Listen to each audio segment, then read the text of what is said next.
This is not breaking news. This is not a scandal.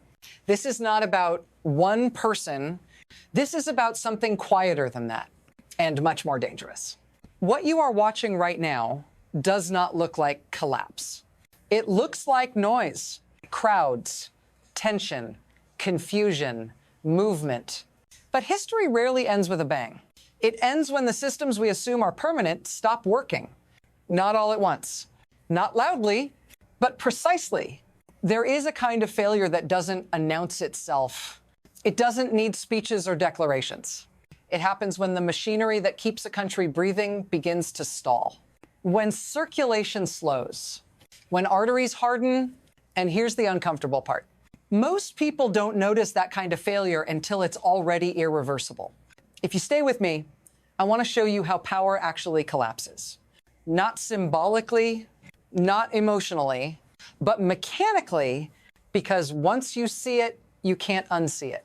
And the next part is where the illusion really starts to crack. For years, we've been trained to look for power in the wrong places. We look at faces, podiums, uniforms, votes, déclarations, but real control doesn't live there.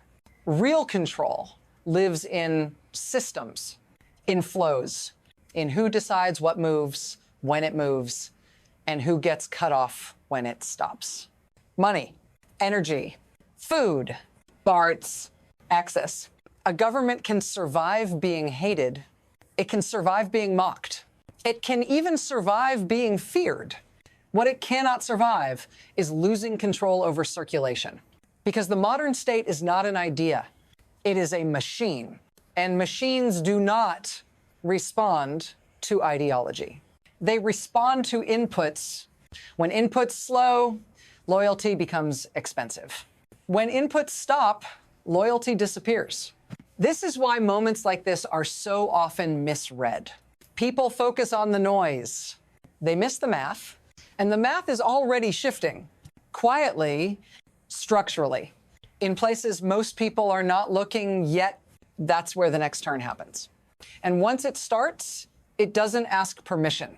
There was a time when disruption looked dramatic, a coup, a declaration, a sudden collapse on television. That's not how it happens anymore. The most dangerous shifts arrive gradually. So gradually they start to feel normal. Before, systems were centralized, predictable, guarded. Now they're stretched, optimized, running with no margin for error. Before, labor was a background detail, invisible, replaceable. Now, labor is the system, the hands that keep circulation alive. And somewhere along the way, something subtle changed. Control stopped being enforced only from the top. It started depending on cooperation from below. That dependence was framed as efficiency, as modernization, as resilience. But it came with a cost. Because when pressure builds slowly enough, people adapt. They endure until one day, endurance turns into leverage. And when that happens, the system doesn't collapse immediately, it hesitates.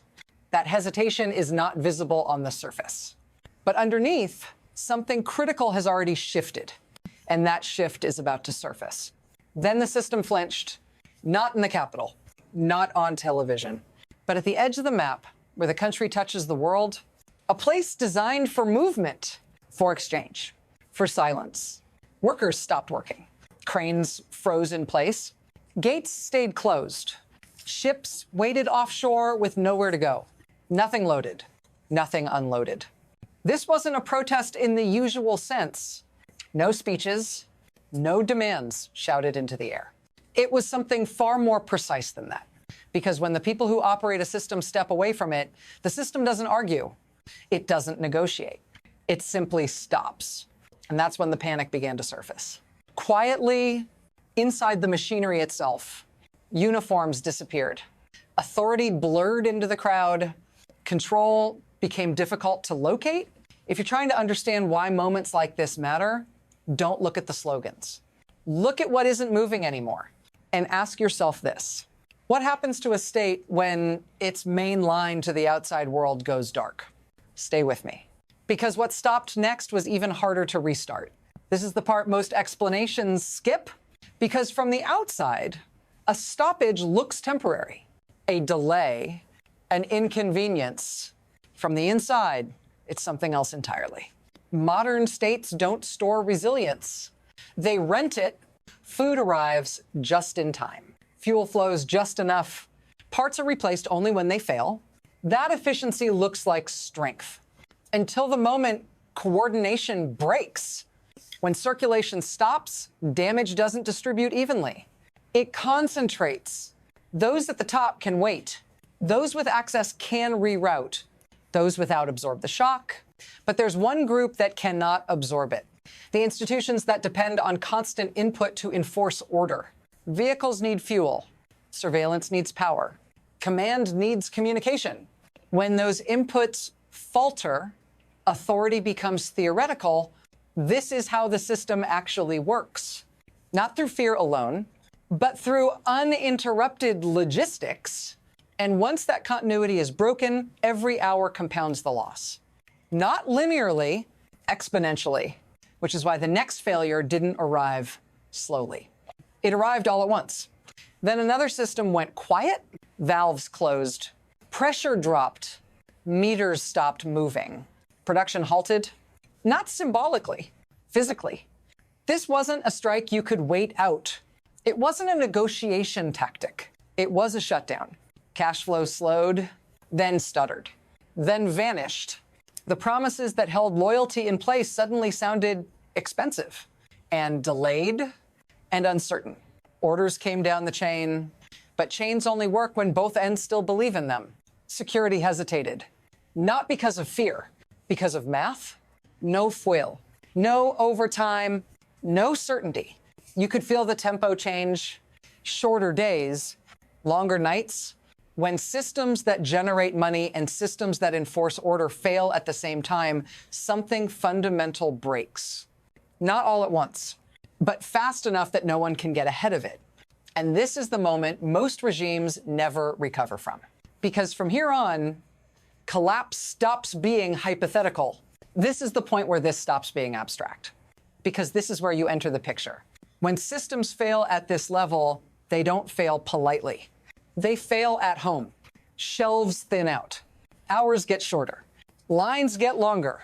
You start planning your day around uncertainty. Not ideology, not politics. Availability, you notice which doors stay locked, which services quietly stop answering, which rules suddenly feel optional. And something else changes too. Fear, not the loud kind. The private kind, the kind you carry with you. For years, power depended on you believing it was permanent. That belief did most of the work. But when you see uniforms hesitate, when you see systems stall, when you see authority blink, belief drains fast.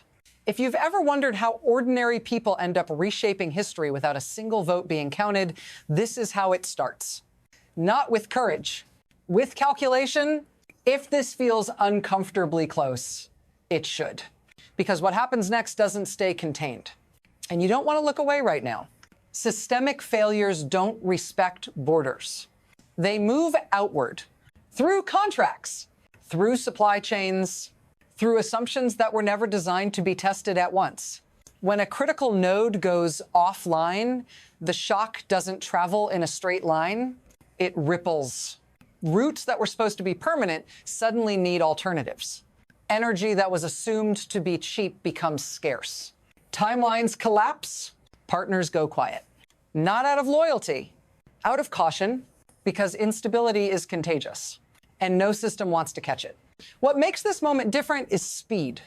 There is no buffer, no pause button. Global systems built for efficiency don't degrade slowly. They snap, or they reroute and leave gaps behind. And in those gaps, power shifts silently, unevenly.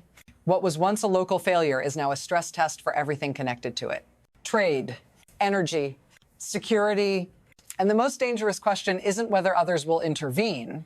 It's whether they already decided not to. Because that decision is usually made long before it becomes visible. And the next part is where the future stops being theoretical. From here, the system has only a few directions it can move. Not because of ideology, because of constraints. There is the first path, adjustment, partial restoration. Enough flow resumes to stabilize the machine without fixing it. Control returns, but weaker, more expensive, more brittle. Then there is the second path, erosion. Nothing collapses all at once, but nothing fully recovers either. Authority leaks. Compliance becomes conditional. The state survives, but only by shrinking. And then there is the third path, rupture. That's when stalled systems don't restart. When loyalty doesn't come back. When improvisation replaces command. Rupture doesn't look like chaos at first. It looks like fragmentation, multiple centers of control, conflicting rules, unclear legitimacy. The most unsettling part is this. Once a system enters this phase, outside pressure matters less than internal momentum. No speech reverses it. No warning stops it. No ally can fully absorb the shock.